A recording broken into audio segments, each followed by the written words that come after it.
Bom dia, Paulo Acossi. Eu agradeço muitíssimo hoje, que é dia 28 de dezembro de 2024. Você está me recebendo, eu, Maria Lúcia Mendes de Carvalho, e concedendo essa entrevista para o Centro de Memória da Educação Profissional e Tecnológica do Centro Paula Souza, para o programa História Oral na Educação, Memórias do Trabalho Docente, aqui no Centro de Memória Santa Cruz, do qual você é criador, curador, né? E que tem uma importância e uma história de origem muito importante para a cidade de Amparo. Pelo motivo de você ser um dos pioneiros no projeto de historiografia, e participou da criação do Centro de Memória da ETEC João Bellarmino, aqui em Amparo, né? Com uma equipe de professores, né? O professor Cláudio de História, a professora Cláudia de Química, né? Mas você levou adiante, né? Você fez uma dissertação de mestrado na Unesp, né? Com História da Escola. Eu sei que você tem uma rica, tem uma tradição familiar nessa escola. Então, para nós, nesse programa de História Oral da Educação do Centro Paula Souza, é importante deixar esse legado, né, sobre a sua trajetória social e profissional. Então, eu gostaria muito que você pudesse hoje contar um pouco onde você estudou, né, como seguiu essa carreira, né, de professor, de produção artística, né, e como você chegou no Centro Paula Souza e participou do projeto de historiografia, né? E quando deixou de participar, como chegou a ideia, como surgiu a ideia, né? Como foi todo esse processo de criar o Centro de Memória Santa Cruz? Bem, primeiro eu gostaria de agradecer a sua presença. Você é uma das incentivadoras desse projeto de Centro de Memória hoje aqui em Amparo está existindo. Mas voltando lá em 97, quando começou o Centro de Memória do Centro Paula Souza aqui no nosso liceu, até então, né? Liceu não ETEC, mas o nosso liceu, que é carinhosamente chamado até hoje, se deu por força, se comentou, do professor Cláudio Matarazzo, a professora Cláudia Junte Penha, que me incentivaram, eles professores de História, e ela professora de Química, e eu professor de Artes. Então, o trio, nós três, trabalhamos junto lá com a assessoria da professora Júlia, professora Carmen, da USP, enfim, uma equipe muito grande, né, que foi se desenvolvendo e foi nos orientando à instalação de um centro de memória. O que era isso, para mim, era uma novidade, né? Questão histórica, eu sempre tive curiosidade. Questão das artes, um pouco mais. Mas a questão de afinidade com o liceu, esse nosso liceu, vem de tempos remotos, porque nem na minha dissertação eu não coloquei isso. Depois de tudo que eu fui ter uma bela e uma agradável surpresa, que eu vou narrar para você aqui agora. Numa das minhas pesquisas, eu comecei pelas histórias do meu pai, né, um entalhador formado nessa instituição, né, nos anos 40, aquele negócio todo. Só que eu fui fazer uma entrevista com um professor de marcenaria dele na época, o seu Manuel Mendonça, que é falecido, e na época ele me recebeu na casa dele, junto com a esposa, e me mostrou uma série de documentos, de fotos, de cartas, pequenos objetos que era referente ao liceu, nesse período que meu pai foi aluno dele.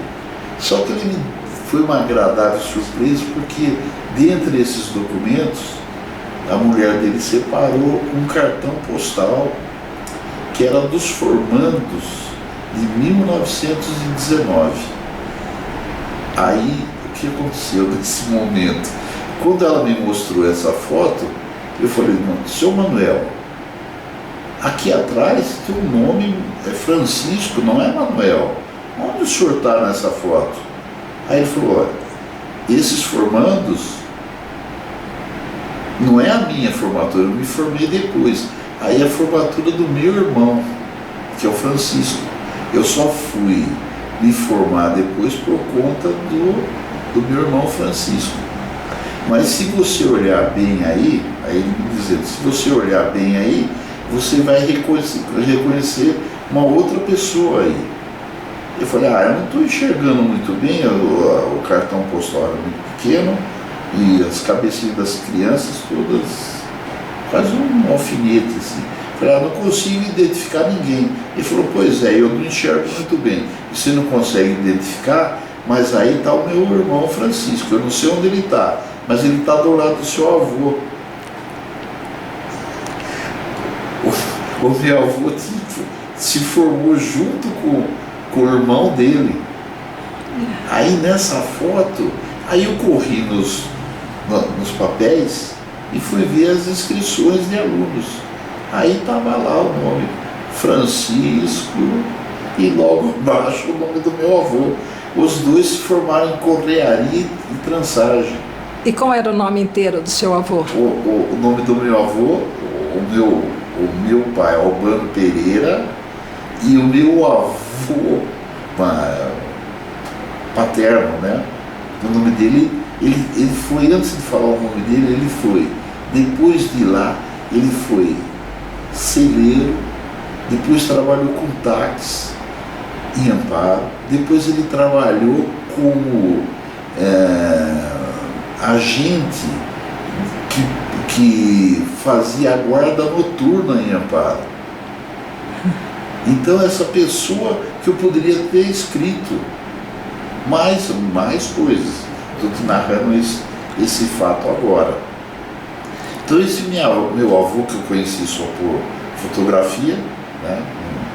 Não tive contato nunca com ele, né?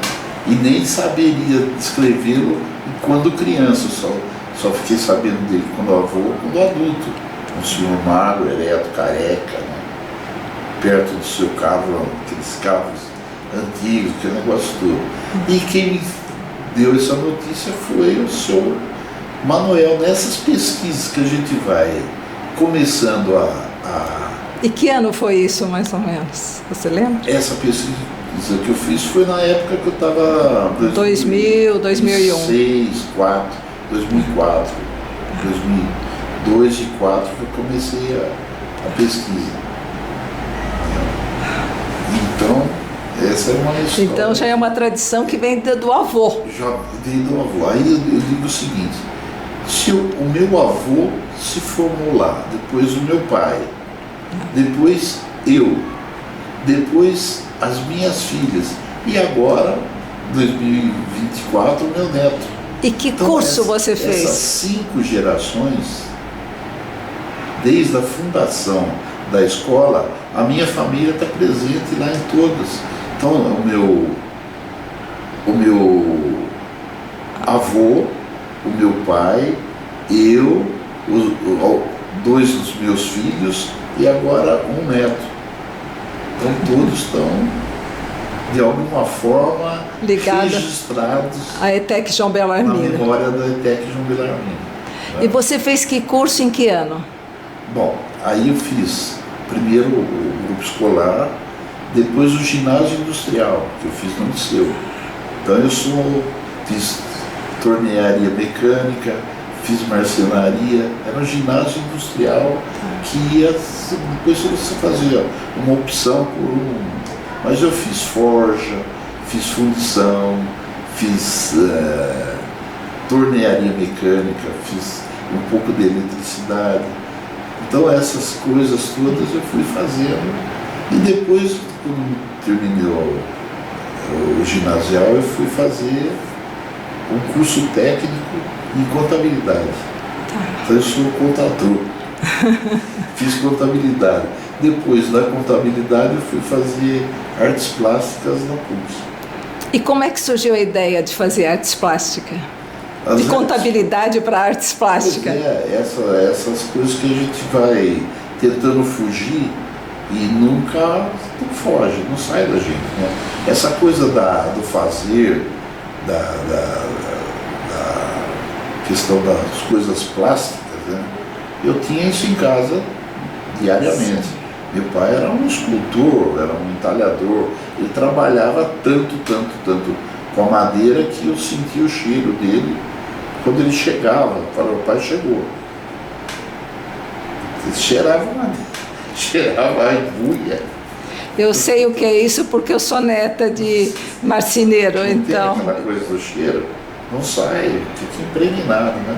E eu vendo ele fazer essas coisas, fui meio que deixando, mas aí paralelamente a isso, aconteceu um fato interessante que eram os desfiles de carnaval. E eu, de alguma maneira, fui convidado para fazer alguns desenhos de fantasias de carnaval. Isso em que ano? Isso dos anos 69, 68, 69. Bom, então a sua formação na faculdade já começou bem antes, né? Com certeza. Porque um barracão de escola de samba, costumo dizer isso, quem passa por um barracão de escola de samba passa por uma grande escola. De tudo isso que é não uma escola formal, mas você tem todos os departamentos ali, que ali você tem acesso a serralheria, mecânica, pintura, costura, corte, cerâmica, tudo que você pode imaginar que para colocar uma escola de samba na rua passa por as mãos desses artistas. E até a contabilidade deve ter te ajudado, porque a gente tem que otimizar recursos, né? Muito, estratégias de apresentação, né? Como você apresenta 500 pessoas na rua sem gastar muito e tentando fazer com que a população ou a coisa do visual fique o mais lúdico e o mais interessante possível. Então você tem que ter um pouco de conhecimento técnico, né? Que é essa coisa de cenografia, de profundidade, de luz, de sombra, de sons, enfim, você vai aprendendo, né? Como que você mostra isso? Quem tem mais talento para aparecer mais, para aparecer menos, né? Como você elege alguém para ser um destaque em tal lugar?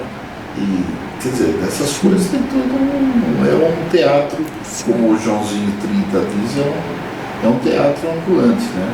Não, é um projeto muito bem feito e bem elaborado, né? O carnaval é uma ópera ambulante. Você sabe tudo o que vai acontecer, mas tem as coisas inesperadas. Mas tem coisas que você prepara porque você sabe exatamente quem vai ver e o que ele pode sentir. Não o que ele vai sentir, mas você faz preparando para que ele tenha esse impacto, né? Então as artes plásticas me deu muito essa coisa. E o barracão, né? Aí somando barracão e escola de samba e sala de aula, o santo ficou muito... O santo começou a ficar mais redondo, né? Você ingressou em 69, que nem você disse, nessa área artística, embora estivesse em educação, trabalhando com educação, assim, participando da educação profissional e até na área de contabilidade. Sim. Na verdade, você tinha duas coisas diferentes. Porque eu, no início do meu trabalho de renda, eu fui office boy. Então eu trabalhava no escritório de contabilidade.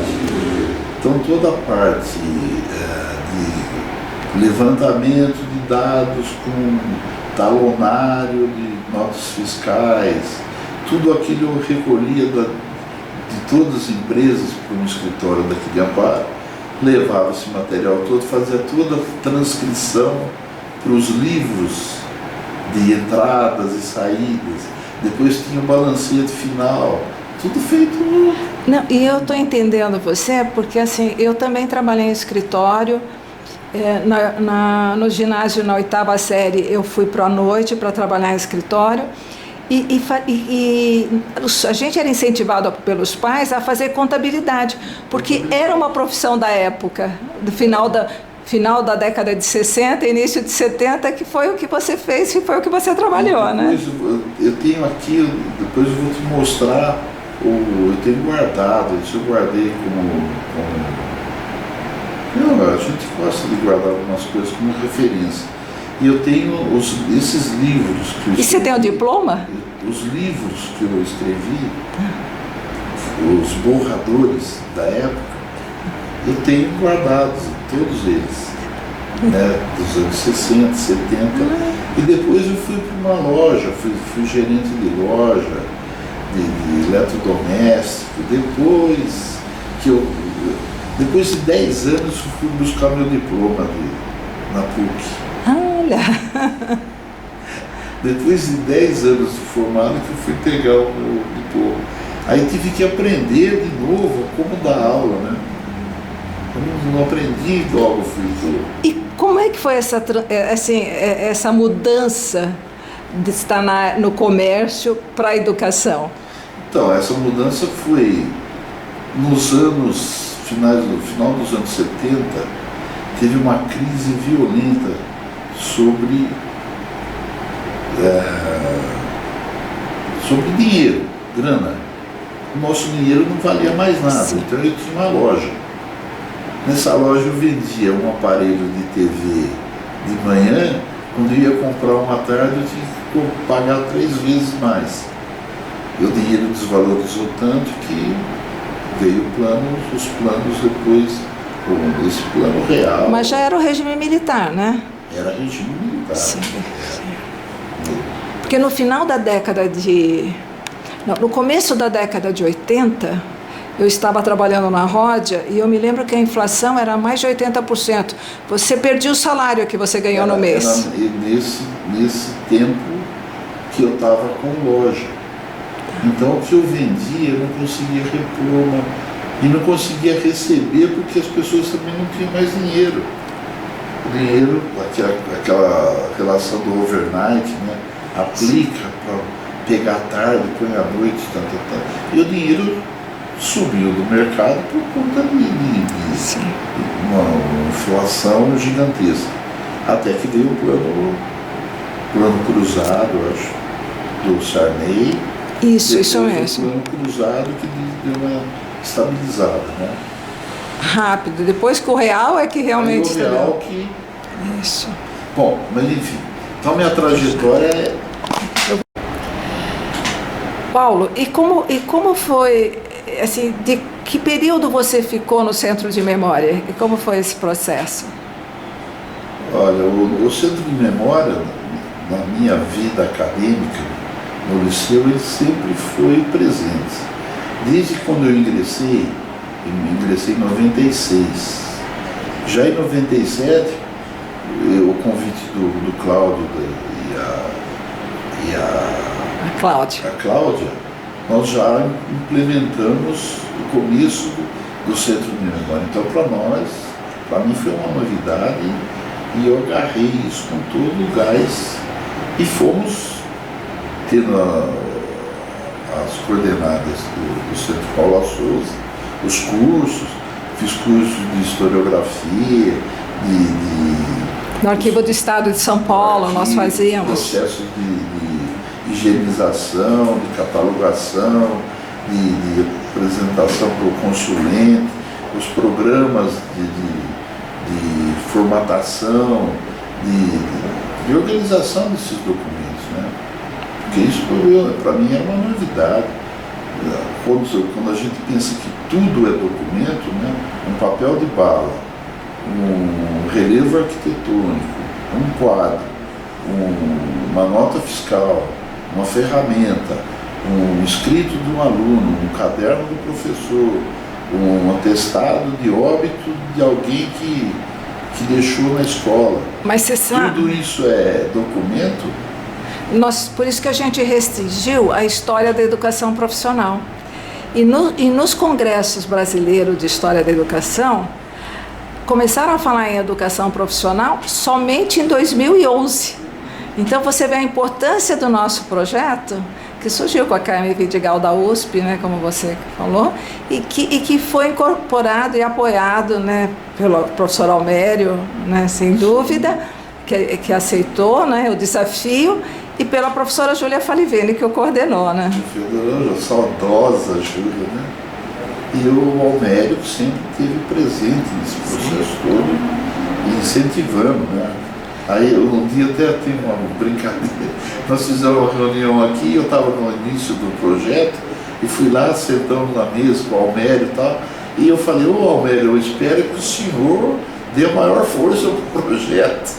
É o projeto. Daí ele estava... Aí quando saímos, eu falei, você vai falar para ele que ele tinha que dar força.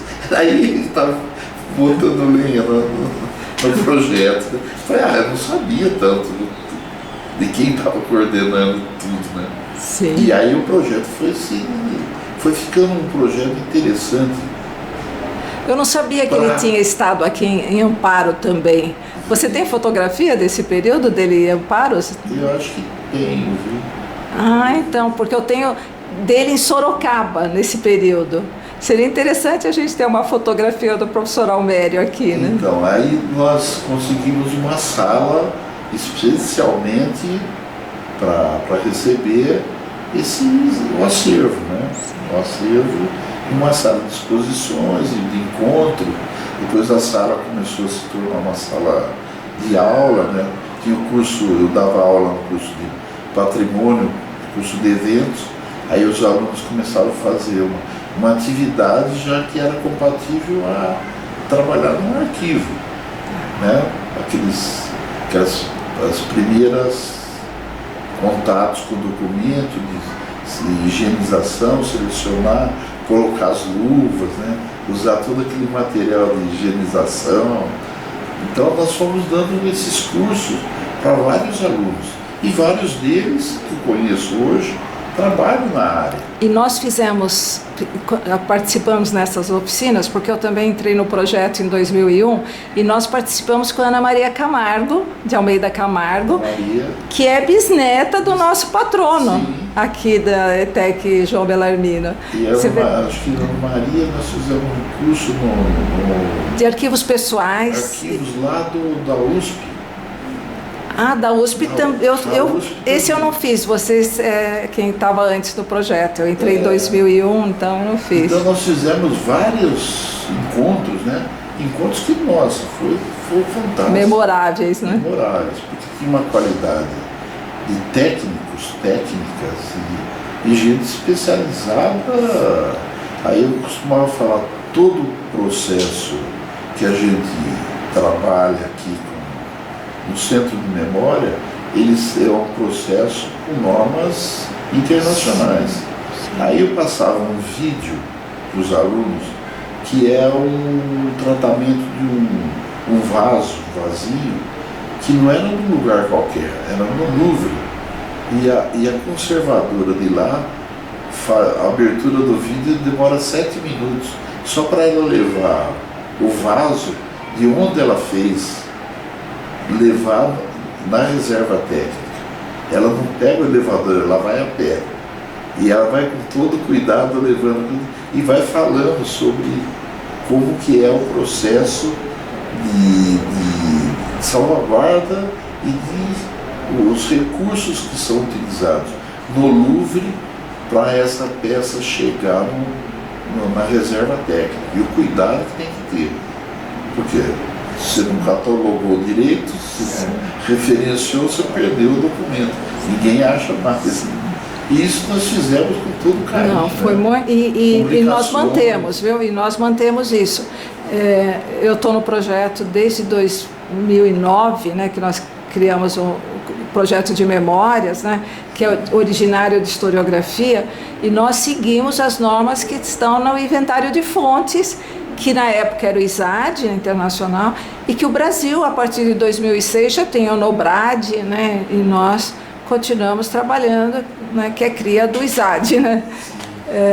E mantemos até hoje seguindo as normas, porque a gente é respeitado pelo trabalho que faz, e você tem que ter a mesma linguagem que os profissionais da área, né? Embora sejamos só professores pesquisadores, né? Não especialistas, mas a gente tem que ter a mesma linguagem da arquivologia, da museologia, né? E a gente tem aprendido muito com eles, né? E isso aí me deu abriu umas questões que até então eu não tinha certo cuidado. Por exemplo, vou dar um exemplo. Tem coisas enormes e coisas pequenas, quase coisas que você nem consegue, tem que ver com lupa. Eu sempre fui do carnaval, para mim as coisas são enormes. Os volumes são imensos, né? Então quando eu entrava na sala de memória da nossa sala, as coisas ficavam muito pequenas. Eu tinha que trabalhar até com lupa para poder identificar, né? Inclusive a grafia, né, da época. A grafia da época, as figuras que estavam ali, né? Para poder nomear. Tinha o nosso. Era um programa que chamava NETS, que era um programa que a gente ia preenchendo e dava tudo nomástico, dava por nome, sobrenome. Então você podia acessar por isso um documento de 50 anos atrás e ver por ali tantos documentos que o consulente poderia se dispor. Ou era foto, ou era documento. Quer dizer, isso era bacana, né? Um programa. E é um programa que é usado em todos os museus, entre aspas, centros de memória e salvaguarda. Infelizmente, esse trabalho maravilhoso, né, que você acabou de contar para a gente, desse período da historiografia, ele não foi possível porque os instrumentos, os equipamentos da informática foram, os nossos do projeto da FAPESP foram caducando, né? E nem todas as escolas deram continuidade. Então, quando eu fiz o pós-doc em Museologia e Patrimônio no MAST em 2015, a gente começou a trabalhar com, assim, nos apoiamos na ficha deles para fazer uma ficha única, que hoje faz parte do Centro de Memória da Educação Profissional e Tecnológica Virtual, né? Porque daí, como o professor tem pouco tempo, então a gente deu uma sistematizada. Mas esse processo, acabei me atrapalhando com a palavra agora, mas ele é fantástico, porque ele é muito detalhado, né? E eu me lembro dele ser implementado na ETEC, no Centro de Memória da ETEC Carlos de Campos também, nessa época, né? E aí os alunos participavam, né? Eles faziam toda a higienização, depois a catalogação. Sim. Era um trabalho que parece que é monótono, mas era muito rico. Sim. Porque ali, se você lê, né, ou visualmente uma imagem, ou lê textos, né? Sim. Cada coisa super interessante que a escola produziu, documentos formais da escola, comunicação entre a unidade com a superintendência, cartas, né? E esse acervo é muito rico, né? E o aluno vai participando das práticas de como a história é construída, né? Sim. E isso eu acho que é o mais interessante. E eram os alunos do ensino médio, na sua maioria, que participavam desses projetos, né? E quando eu dava algumas aulas lá, agora eu acho que não tanto, mas eu acredito que seja assim ainda. Dizia-se que quando morria um negro em algum país africano, um negro morria, era uma parte da biblioteca que se perdia, né? Então, se a gente tem a questão da história oral e fortalece a questão da história oral, é uma maneira a mais de se registrar a história, né? De quem viveu, né? De quem a viveu, né? De quem viveu, realmente viveu. Então, essa coisa não é saudosismo e não é querer preservar para dizer que preservou, só para ter guarda. Não é uma coleção, é uma coleção para disponibilizar para mais pessoas. É essa a intenção como dizia não vou me lembrar o nome de um arquiteto agora, mas ele ganhou o prêmio de melhor arquiteto em 94. Ele é francês. Ele não é nessas palavras, mas ele diz o seguinte: que é coisa mais importante de invenção que o homem fez,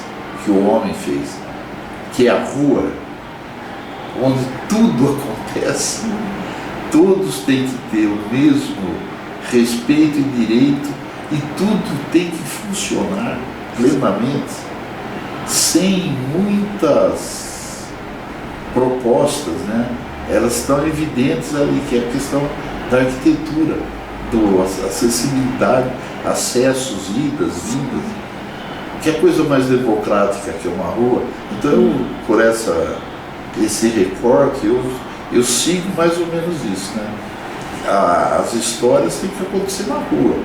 Nos ambientes fechados, a gente pode discutir um monte de coisa, mas tem que ir para a rua. Né? Agora, quando é que você entrou em 96 para 97 no projeto, que realmente quando a Júlia Falivene estava começando a convidar as escolas, nesse período em 97 foram convidadas 11 escolas, mas em 98 a FATEC, a FAPESP aprovou que 4 escolas ingressassem. Uma delas foi a sua escola, João Bellarmino. Então você está desde o início do processo, né, até inclusive um pouco antes do projeto da historiografia. Estive, né? E você ficou até que período? Que ano você saiu da ETEC João Bellarmino, então, se aposentou? Eu fiquei de 97 a 2018. Então esse foi bastante tempo, né? Bastante tempo. Então o projeto teve altos, como todo projeto, né? Sim. Porque a questão da memória é muito... A gente precisa ter apoio dos gestores. Parece que está mais fácil hoje você falar de memória, por incrível que pareça.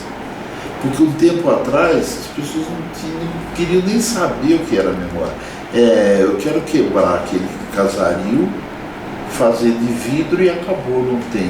Hoje você tem uma questão do Condefat, você tem uma legislação de patrimônio arquitetônico, o patrimônio de não mexer muito com os leitos dos rios por contaminação da água. Quer dizer... Mas precisa se trabalhar mais com os alunos. Porque você pega o Centro Paula Souza, nós temos 228 escolas técnicas e nós temos 78 faculdades de tecnologia.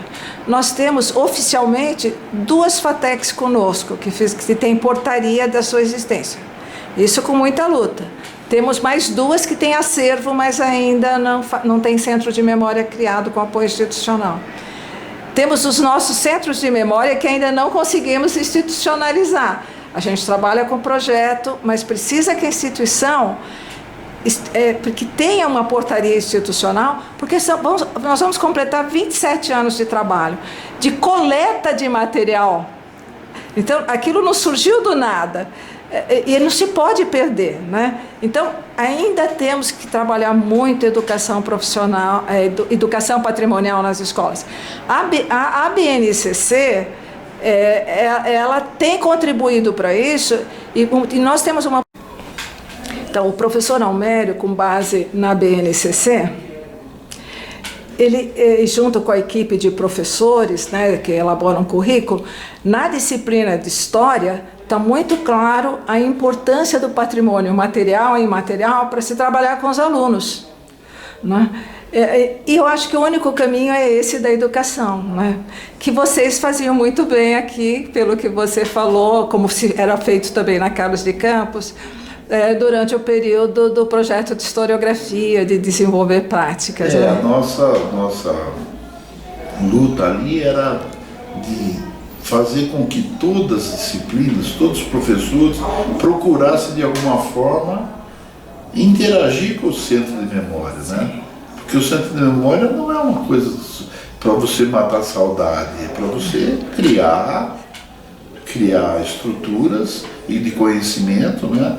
Trocas, para você criar um novo. É de discussões diferentes posições que você tem uma novidade. E tinha ocasiões que o centro de memória promovia esses encontros. Eu acho assim, hoje nós temos 25 centros de memória conosco, é uma coisa importante, né? Ele cresceu de 8 para 26, né? Professores que têm se mantido publicando, né? Com apoio institucional. Mas a gente precisa fazer mais e precisa do apoio dos gestores, porque, como você disse, nesse período até 2008 houve oscilações, e nós perdemos espaço. Tem centros de memória, por exemplo, na Getúlio Vargas, desmancharam o centro de memória e ele virou, ele foi para uma sala, ficou como um arquivo morto. Só em 2016, com a professora Camila Raja, a gente conseguiu resgatar, que ela se interessava pelo tema e ela entrou no projeto, né? Aqui mesmo na ETEC de Amparo, quando eu vim visitar um pouco antes da pandemia, né, com o Fernando Gabriel, ele só estava com uma saleta no centro de memória. E na época do projeto da FAPESP, vocês tinham uma sala para receber os alunos, para fazer pesquisa. Então a gente está sempre em contato com os diretores da escola para nos apoiarem, porque é fundamental, né?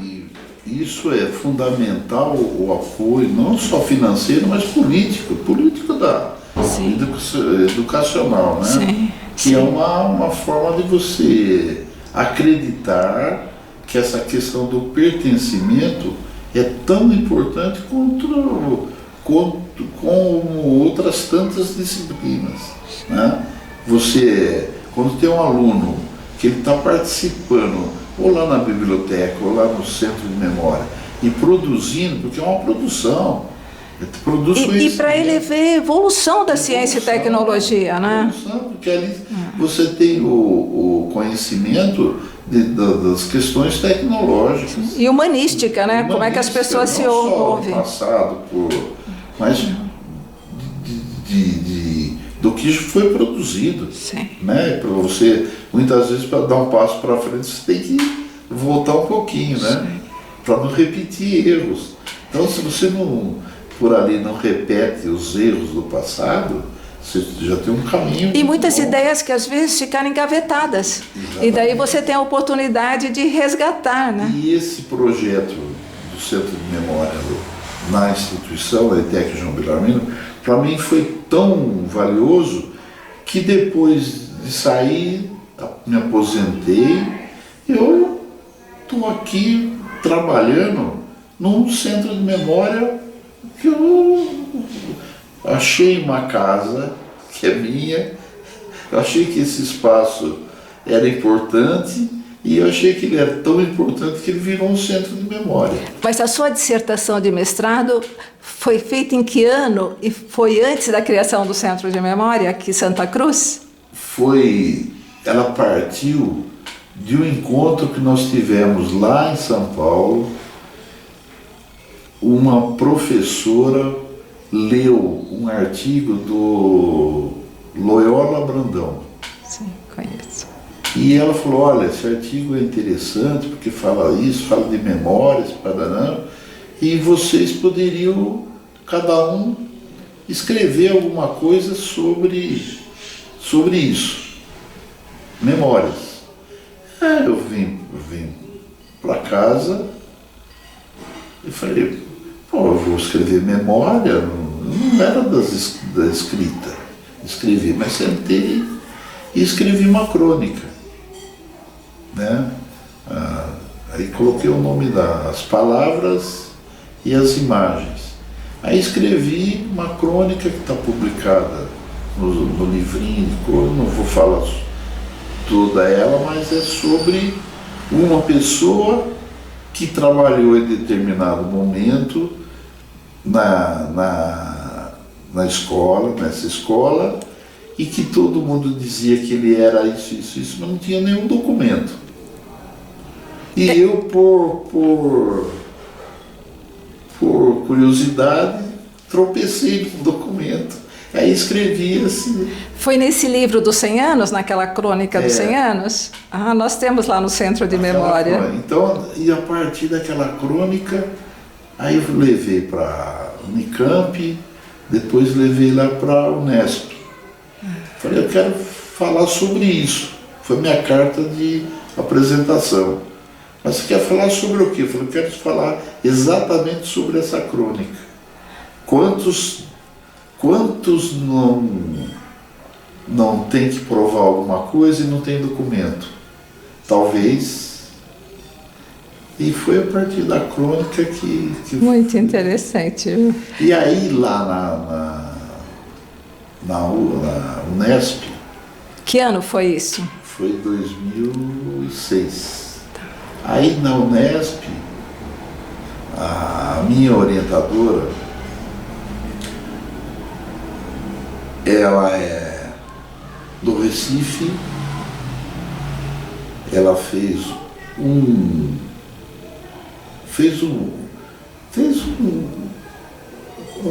ela, além de me pegar como orientando, ela pegou uma outra menina, Carolina, que fazia sobre a escola que você... A Carolina publicou artigo no nosso livro. Ela que fez dissertação, ela foi ao encontro nosso e tem um artigo num dos livros da Paula Souza, de memórias. Ela escreveu sobre... O mobiliário. Não, ela escreveu sobre Da Bellarmino. Não, ela escreveu sobre a escola Caetano de Campos, sobre a Carlos de Campos. As mulheres. A dissertação dela é sobre... Era Carolina o nome dela?